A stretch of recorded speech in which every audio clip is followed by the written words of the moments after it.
देशर दुई प्रमुख महानगरी दिल्ली एवं मुंबई रे कुकुर एवं पारा को केन्द्र करी अभावनीय परिस्थिति सृष्टि होइछि।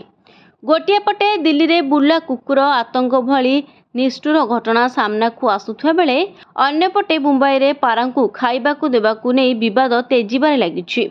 एही दुईटी जाक घटना रे पशु अधिकारी कर्मी माने सक्रिय होई उठिचନ୍ତି एवं प्रशासन और साधारण लोकंक मध्यरे एक प्रकार विवादीय परिस्थिति सृष्टि होइछि। रास्ता गुड़ी को बुला कुकुर मुक्त करिबा पई कड़ा निर्देश जारी करछନ୍ତି।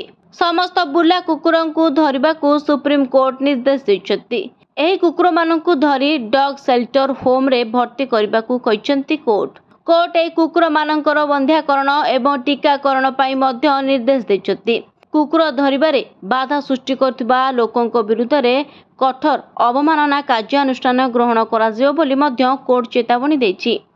शिशु वृद्ध एवं महिलांक सुरक्षा पई एही निष्पत्ति निया जायछि। दिल्ली रे बुला कुकुरंक समस्या बहु दिन धरी आलोचना रहिछि।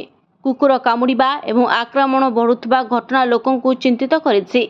सुप्रीम कोर्ट एही समस्या को बहुत गंभीर भावरे विचार करथिले एवं स्वतःस्फूर्त भावरे विचार करी एही निष्पत्ति नेइथिले। अन्यपटे बॉम्बे हाईकोर्ट मुंबई रे पारा मानकु खाइबा को देबा उपरे निषेध करछते। स्वास्थ्यगत समस्या को दृष्टि रखी एही निषेध लागू करा दैछि। हाईकोर्ट कहिसंती जे पारांकर मळरू श्वासक्रिया जनित रोग व्यापुछि। कोर्ट को निर्देश उपरे कार्य करी बीएमसी रो अनेक पारा घर बंद कर दैछि। ब्यूरो रिपोर्ट न्यूज दुनिया।